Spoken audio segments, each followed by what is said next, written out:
Salut tout le monde et j'espère que vous allez bien. Aujourd'hui on se retrouve pour une nouvelle vidéo. Il s'agit de mon arrivée livresque du mois de mai qui, je trouve, est plus ou moins raisonnable par rapport à ce que je vous ai montré le mois dernier. Bon, normal vu qu'il y avait mon anniversaire. Mais là j'ai eu quelques petites nouveautés.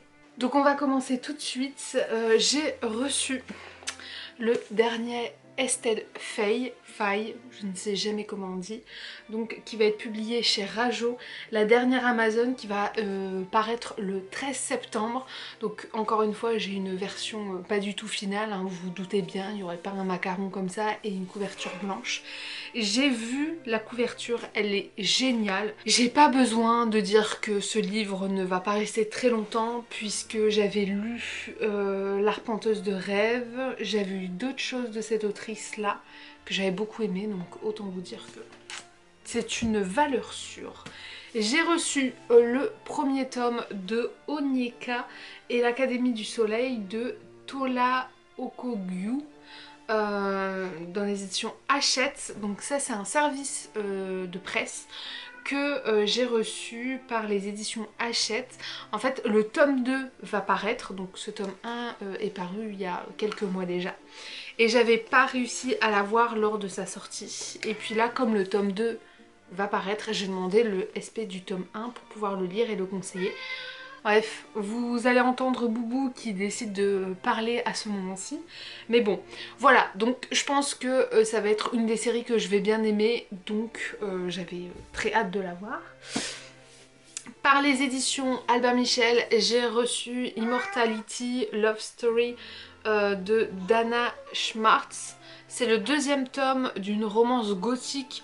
Le premier tome c'était Anatomie, que j'ai aussi dans ma pile à lire mais que je n'ai pas encore lu, et en fait je me suis dit ça va être sorti de ma pile à lire en octobre, dans ces zones là, pour pouvoir pas perdre le fil de la série.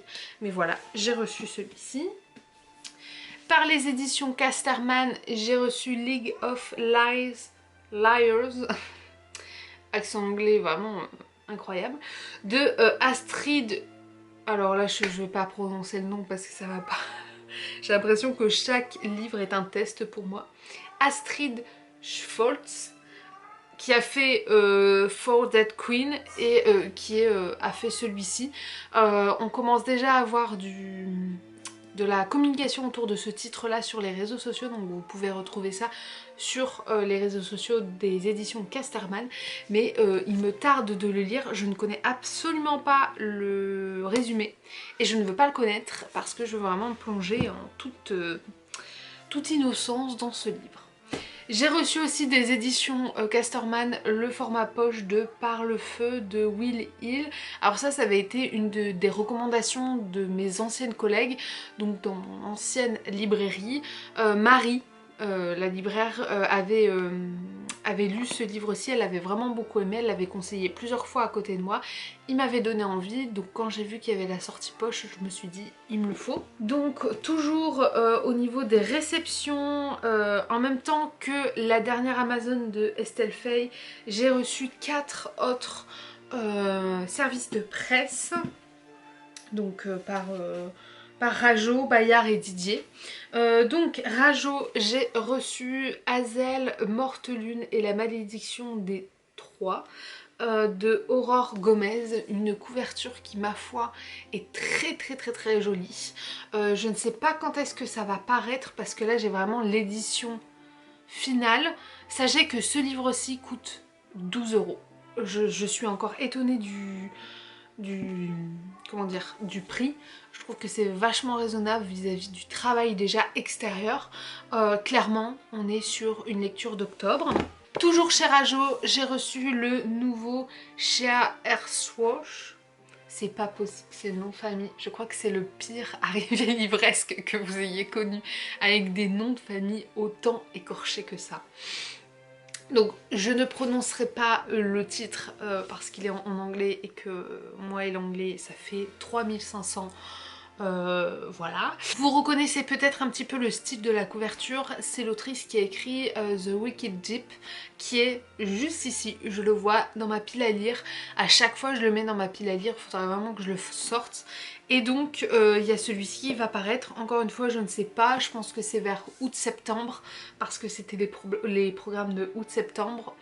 Donc voilà, encore une fois très hâte de le découvrir, mais si je le prends au boulot, ça veut dire que j'ai hâte.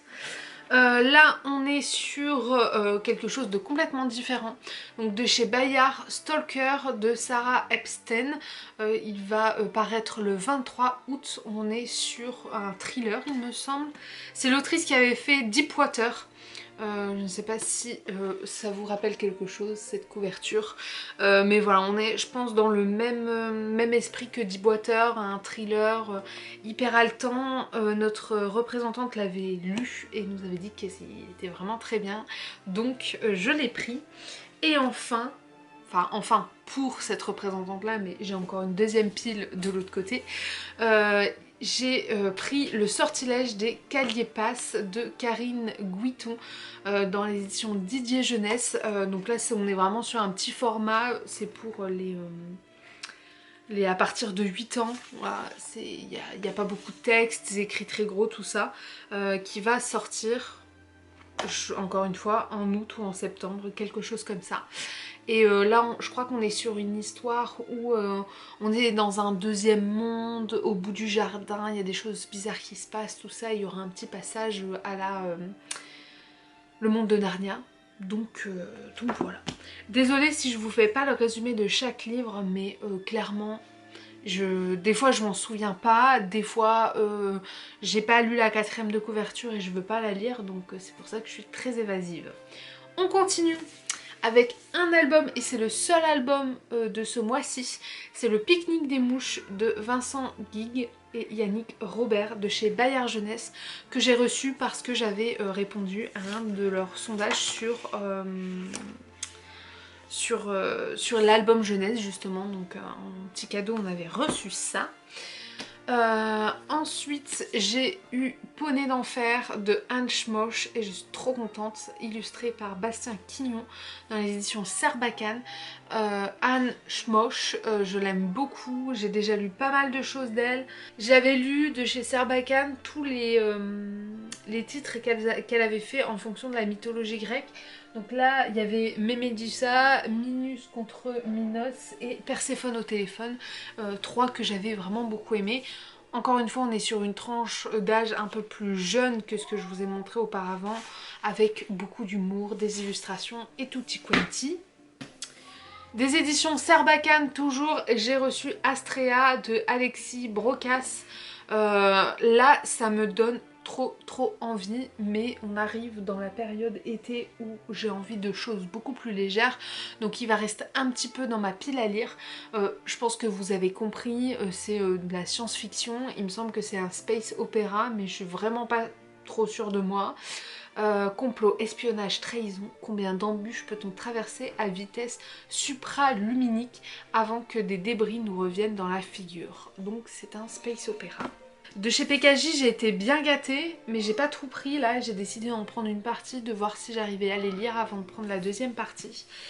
J'ai eu La Fille Renard et la merveilleuse boutique sur pattes de Andy Sagar qui va paraître du coup le 14 septembre. J'ai très hâte parce que j'ai vu qu'il y avait une agence de littérature de jeunesse qui est partenaire PKJ, avec qui on a des contacts, qui est l'agence Comme J, vous la connaissez peut-être sur les réseaux sociaux, qui l'a terminé et qui a dit que c'était génial. Donc je suis à deux doigts de le rajouter sur ma pile des vacances.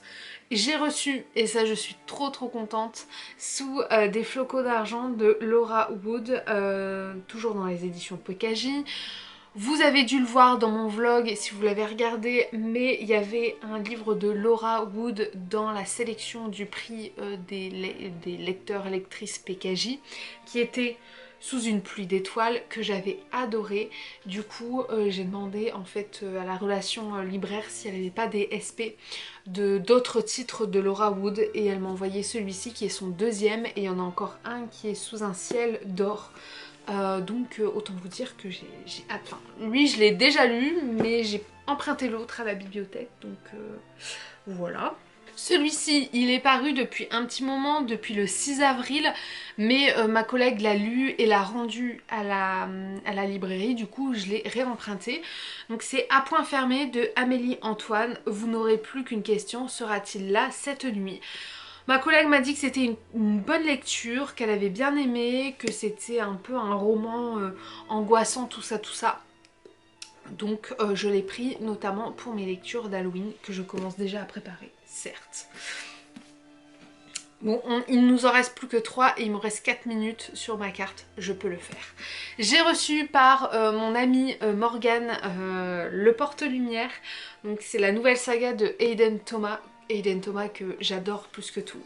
Et grande surprise, je l'ai eu dédicacé. Je sais pas si ça va se voir. Je suis trop contente, je l'aime beaucoup cet auteur là, sachant que j'avais lu Cemetery Boys que je vous avais présenté encore et encore et encore et encore dans plusieurs vidéos, notamment mes meilleures lectures de l'année 2022, donc que je vous conseille d'aller voir.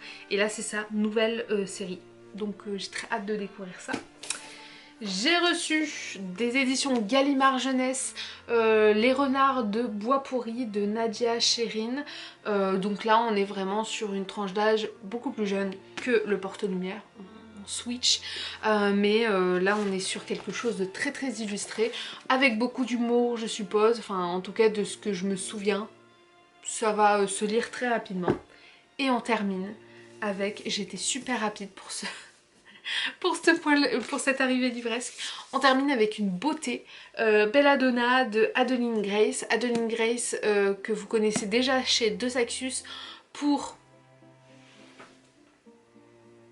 Je l'ai plus. C'était l'héritage des 7 îles. Donc elle avait fait une duologie et donc là elle revient avec ce titre-ci. Est-ce qu'on peut juste parler de l'objet livre? Je le trouve magnifique. Il est magnifique. Parfois les éditions de Saxus me déçoivent énormément et parfois ils sortent des pépites comme ça où je suis plus qu'heureuse. J'ai terminé, il me reste 2 minutes sur ma carte. J'ai réussi. J'espère que cette arrivée livresque vous a plu, j'espère que j'ai pas été trop rapide, mais je pense que oui. Nous on se retrouve bientôt pour une nouvelle vidéo et puis à bientôt. Bye.